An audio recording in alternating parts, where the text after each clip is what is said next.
შენგეხება მონაწილეებმა კი პარლამენტში საკანონმდებლო წინადადებათა პაკეტი შეიტანეს. პაკეტი პარლამენტის კანცელარიას კამპანიის წარმომადგენლებმა ლაშა ტუღუშმა, შორნა შავერდაშვილმა, მაგდა პოპიაშვილმა და ირაკლი მელაშვილმა ჩააბარეს. ინიციატივების საარჩევნო კოდექსში ცვლილებების შეტანას და საარჩევნო პერიოდში მედია გარემოს გაჯანსაღებას ითვალისწინებს. დამატებით, რა შეიძლება შეიცვალოს დოკუმენტის მიხედვით და გეგმოს თუ არა ხელისუფლება არასამთავრობოებთან ერთად. საარჩევნო კოდექსზე გამეორებით მსჯელობას ნინო არხულიანი არკვევდა.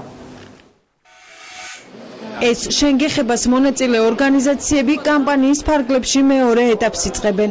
მათი ახალი ინიციატივა საარჩევნო კოდექსში ცვლილებების შეტანასა და საარჩევნო პერიოდში მედია გარემოს გაჯანსაღებას ითვალისწინებს. ცვლილებების პაკეტი პარლამენტის კანცელარიას ავტორებმა დღეს ჩააბარეს. ეს არის ეს კანონმდებლობა მედიასთან არის დაკავშირებული, უშუალოდ ეხება მედიის, ასე ვთქვათ, საქმიანობის ხელშეწყობას, მეტ გამჭირვალეობას, მეტ დისკუსიებს, მეტ დაცულობას და რაც თავარია ეს მიმართულია ამ უმრჩევლისკენ, რომ მან მიიღოს უფრო ხარისხიანი და მრავალფეროვანი ინფორმაცია. სამართლიანი და თანაბარი საარჩევნო გარემო. დოკუმენტის ავტორები ფიქრობენ, რომ მათი წინადადებები ამ შედეგს უზრუნველყოფს. არასამთავრობოებს იმედი აქვთ, რომ ხელისუფლებასთან გარკვეულ შეთანხმებას ამჯერადაც მიაღწევენ. ცვლილებები, რომელიც ჩვენ შემოვიტანეთ და მრავლად აწარცხებთ თქვენ არასამთავრობო და მედია ორგანიზაციები და რამდენადაც ვიცი შემოერთებას აპირებს კიდევ ბევრი მედია საშუალება და არასამთავრობო ორგანიზაცია.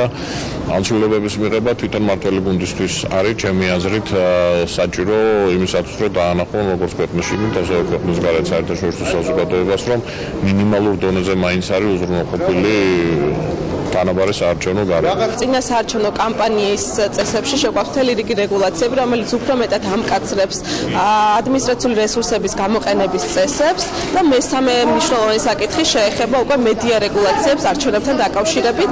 ლიბერალის მთავარი რედაქტორი შორენა შავერდაშვილი დოკუმენტის ერთ-ერთი ავტორია. იგი ამბობს, რომ მათი წინადადებები წინა საარჩევნოდ ყველა არხის ხელმისაწვდომობას უზრუნველყოფს. ერთი არეგულირებს, უბრალოდ აზუსტებს ფარული რეკლამის დეფინიციას და ზოგადად არეგულირებს რეკლამურ ბაზარს. მეორე მარეგულირებელ კომისიას აკისრებს ფუნქციას, რომ მან სერიოზულად მიიღოს და გაანალიზოს მედია მონიტორინგის შედეგები სხვადასხვა ორგანიზაციების მიერ ჩატარებული, როგორც ადგილობრივი, ისე საერთაშორისო ორგანიზაციების მიერ ჩატარებული და ასევე მესამე ძალიან მნიშვნელოვანი საკითხი ეს არის საკაბელო მაუწყებლებს ეკისრებათ ვალდებულება, რომ გაატარონ ადგილობრივი სიგნალი, ეს იქნება სათემო მაუწყებლობა, საზოგადოებრივი მაუწყებელი თუ ასე შემდეგ. მედია ორგანიზაციების და არასამთავრობო ორგანიზაციებისგან განსხვავებით, მედიასთან მიმართებაში პრობლემებს ვერ ხედავს საპარლამენტო უმრავლესობა. ამის მიუხედავად იურიდიული კომიტეტის ხელმძღვანელი მზად არის საკითხი არასამთავრობოებთან ერთად გაიაროს. მე ვფიქრობ, რომ მედიასთან დაკავშირებით არჩევნებთან მიმართებაში პრობლემები ნაკლებად არის. ყველას აქვს აბსოლუტურად ხელმისაწვდომობა კვალიფიციური საარჩევნო სუბიექტებს მედია სივრცეზე. არის უფასო სარეკლამო დრო, რომელსაც იყენებს ყველა საარჩევნო სუბიექტი და შესაბამისად ეს მათთვის არის შესაძლებლობა, რომ თავიანთი პოზიციები მიიტანონ საზოგადოებამდე. ამ ნაწილში რა არის სიახლეები, მათ შემოთავაზებებში ეს უნდა ვნახოთ და შემდეგ ამის მიხედვით მივიღებთ გადაწყვეტილებას. კამპანია ეს შენგეხება არჩევნების თემაზე მომუშავე არასამთავრობო ორგანიზაციებმა და მედიის წარმომადგენლებმა 2012 წლის 13 თებერვალს წამოიწყეს.